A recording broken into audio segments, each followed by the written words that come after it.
Hey there, my friend. Welcome. It's Dr. Anthony Balduzzi from the Fit Father Project and the Fit Mother Project. In today's video, we're going to cover some variations on how to do the skull crushers, which is one of the most iconic triceps motions that you see people doing in gyms all over the world. So in today's video, we're going to show you how to do it with a barbell or an easy bar, or basically a straight bar, as well as dumbbells, some of the pros and cons of the two different forms, and some key form points that are going to make this exercise even more effective for hitting your triceps. I know you're going to learn a ton. Get out your pen and paper, take some notes. Let's dive on in. FitFatherProject.com. All right, so the skull crushers, essentially, also known as a French press, is an exercise that involves having some kind of back support. You're gonna be lying down and you're gonna be extending overhead. I'm gonna show you first using a straight bar. So we don't actually have an easy bar in our home gym, but this is what an easy bar looks like. You can see it featured on the screen. It's one of those wavy cambered bars, and this is the bar that most people use to do skull crushers. It's a great bar, it's good on your wrist, but I'm just gonna demonstrate here with a shorter weighted bar as opposed to a full barbell. You can absolutely use a full barbell. It just gets a little wonky when you have a super long bar on skull crushers. This is a little bit of a medium kind of compromise, if you will. So I have a bench, it's set up on flat, and I have my bar. I'm gonna roll back like this. First thing with the skull crusher, I want you to plant your feet, get a nice stable base, press overhead. The first question is how wide should we grip? Because you see people do super wide grips here, and you see people do super narrow grips. My recommendation is to do a grip that aligns your arm with your shoulder, because I want to create just a nice, stable position here. And the next thing I want you to do is, a lot of people you see have their wrists broken like back like this. I want you to straighten your wrist, to stack everything just like this, and to keep that wrist strong throughout the motion. You're going to take a deep breath in. You're going to lower the bar right to your forehead, right to here. You're gonna pause and you come right on up just like this. Down, squeezing the bar, right on up.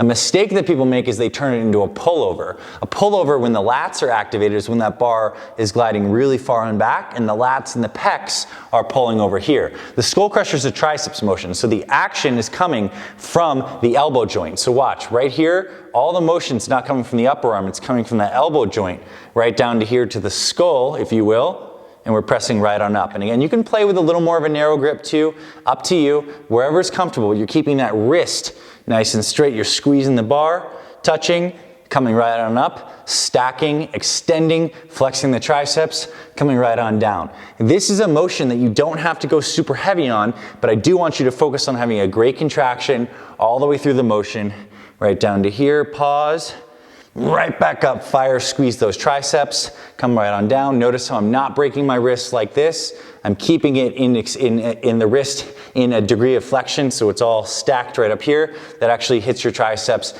even harder. Coming on down, pause, right on up. And I'll show you a couple more bad reps. A bad rep would be something that's like this, where I'm getting a lot of English from my lats. Good reps, right here, down, pause, right on up. So a lot of people think that you absolutely need to be using a straight bar to do skull crushers. It's a great way to do it, but the dumbbells are in a lot of ways even more effective. So what I like to do when I'm doing the dumbbell variation is to get some fat grips to make the grip a little bit fatter than the normal dumbbell. This allows you to really squeeze that dumbbell, get a good grip, which activates the entire arm. So I'm gonna get these two, and I'm gonna squeeze them hard. I'm gonna roll back into good position. I'm gonna press them overhead. Now there's a choice you can make here. You can keep a neutral grip just like this, or you can turn like this and kind of mimic the bar. I think it's a little more natural to keep this kind of neutral hammer grip and to come right outside your head. But same principles apply. Shoulder is stacked, wrist is stacked, everything's straight. Taking a deep breath in. All the motion's coming from that upper arm. I'm pausing right here. You can see how the dumbbells at this point are at the side of my head, and I'm extending overhead, squeezing the triceps just like this. Coming on down, pause, hold, fire right on up. The reason the dumbbell skull crusher is very effective is because I have to stabilize both of these dumbbells as opposed to the bar where both of them are working together. And this is an exercise I like to go nice and slow, control, pause, fire, right on up, squeeze. And again, if you were to do a rep like this, you'd be here, you'd come on down, right to here, pause, come right on up. For me, it's not quite as comfortable on the wrist. So Those are two variations of how to do the skull crusher, aka the French press. Really great exercise.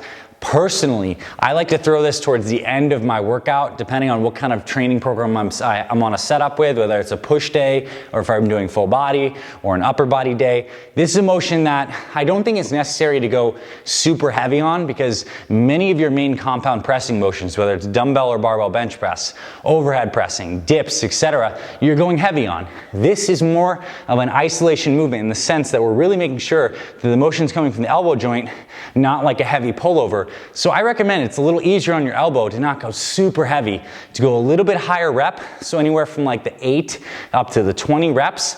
Really great for the skulls. You see the classic variation where a lot of people do, 21s on the bicep curls, and they superset with 21s on the skull crushers, which is like doing 7 reps on the bottom, 7 reps on the top, 7 full reps.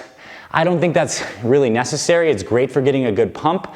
Just pick a weight, get full range of motion, contract that triceps all the way through, and you can see even doing from a couple reps, like my arms are already feeling stronger and more pumped, but just squeeze. Go through and try both the easy bar, straight bar, as well as the dumbbell variations. And I would say 3 sets of anywhere from the 8 to the 20 rep range. Really great way to use this exercise. I hope you found this valuable. If you have any comments, questions, hit us up in the description below. We are the Fit Father Project and the Fit Mother Project, the health experts for busy moms and dads who want to get strong, lose weight, and stay healthy for their families. So if you like exercise tutorials like this, you want more of these, check out our channel. We literally have hundreds of exercise video tutorials. We also have tutorials on healthy eating, how to get and stay motivated, how to lose fat, how to build muscle. We have everything covered on the channel. So if you like stuff like this, check out our channel, hit the subscribe button, and we hope to see you around the channel and talk to you very soon. Drop a comment below, and we'd love to hear from you, and I'll see you around the channel, my friend.